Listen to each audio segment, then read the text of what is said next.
Chapter 35. Tested and Never Found Wanting. This chapter also continues with the subject of the importance and effectiveness of the Udi.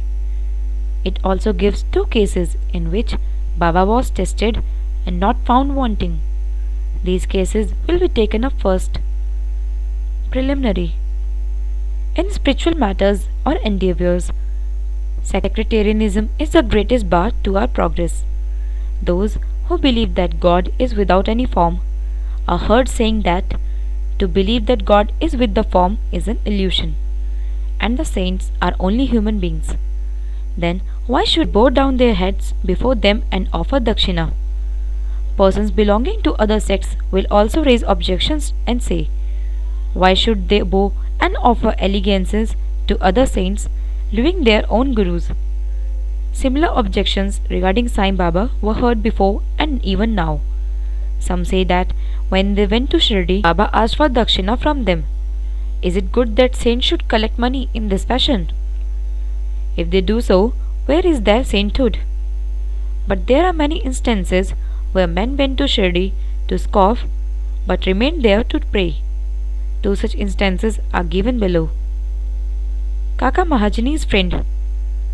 A friend of Kaka Mahajani was a worshipper of Nirgun, God without form, and was averse to idolatry.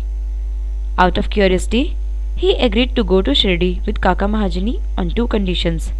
One, that he would neither bow down to Baba nor pay any dakshina. Kaka agreed to these two conditions, and they both left Mumbai on a Saturday night and reached Shirdi the next morning. As soon as they put their feet on the steps of the masjid, Baba, looking at the friend from a little distance, addressed him in a sweet words as follows. Oh, welcome, sir. The tone in which he uttered these words was a very peculiar one. It exactly resembled the tone of the friend's father. It reminded him of his departed father and sent a thrill through his body. What an enchanting power of tone he had! Being surprised, the friend said, "This is no doubt the voice of my father." Then he at once went up and, forgetting his resolution, placed his head upon Baba's feet.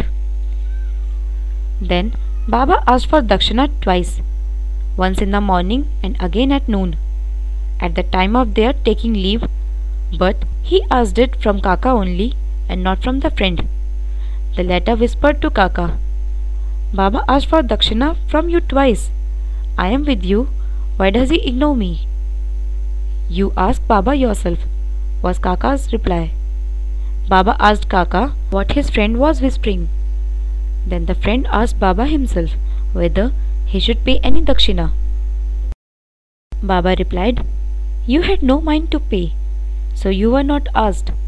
But if you want to pay now, you may." Then the friend paid rupees 17 as dakshina, the same amount that Kaka paid. Baba then addressed him with a few words of advice. "You destroy the telly's wall between us, so that we can see and meet each other face to face."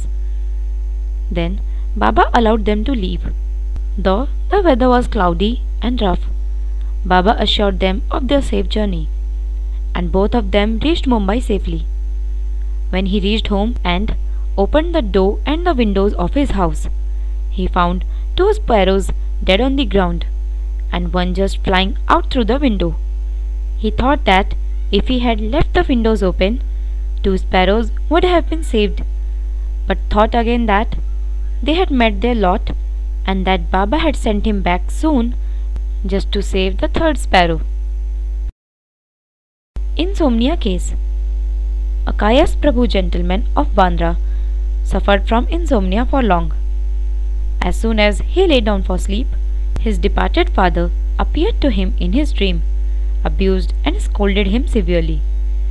This disturbed his sleep and made him restless the whole night. Every night this went on, and the man did not know what to do. One day he consulted a devotee of Baba in this respect. He recommended the Udi as the only infallible remedy he knew. He gave him some of the Udi and asked him to apply a little on his forehead before going to bed and keep the Udi packet under his pillow. He tried this remedy and found to his great surprise and joy that he had a sound sleep, and there was no disturbance of any kind. He continued the remedy and always remembered Sai.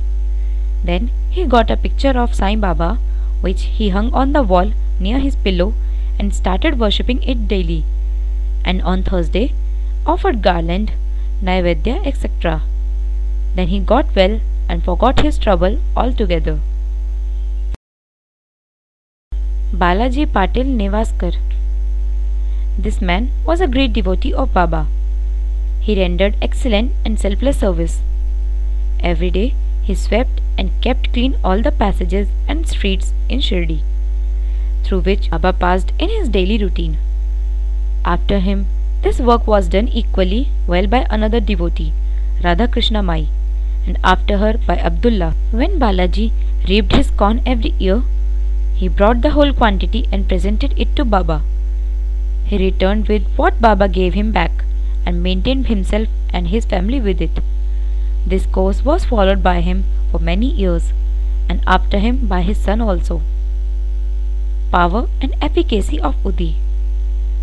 Once it happened that on Balaji's death anniversary, a certain number of guests were invited and the dinner was prepared for them. But at dinner time it was found that thrice the number of people invited turned up. Mrs. Nevaskar was in a fix. She thought that the food would not be suffice for the people assembled, and if it fell short, the honor of the family would be at stake. Her mother-in-law comforted her by saying, "Don't be afraid. It is not ours but Sai's food. Cover every vessel with cloth, putting some udi in it, and serve from the same without opening it. Sai will save us." She did the same as she was advised, and it was found to her surprise that not only the food that sufficed for all, but plenty of it remained after serving. As one feels intently, so he realizes accordingly, was also proved in this case. Sai appearing as a serpent. Once Raghu Patil of Shirdi went to Balaji Patil at Nivase. That evening he found that a serpent entered the cowshed hissing. All the cattle were afraid and became restless. The inmates of the house were frightened, but Balaji thought that it was Sai who appeared in the house as a serpent. Without being afraid at the last, he brought a cup of milk and placing it before the serpent, said, "Baba, why do you hiss like this? Do you want to frighten us? Take this cup of milk and drink it with a calm mind." Saying this, he sat down close by. The other members were frightened and did not know what to do. In a short time, the serpent disappeared of its own, and nobody knew where it went. It was not found, though a thorough search was made in the cowshed. Balaji had 2 wives and some children. They sometimes went to Shirdi from Nivase for taking Baba's darshan. Then Baba bought saris and other clothes, which were given to them with their blessings.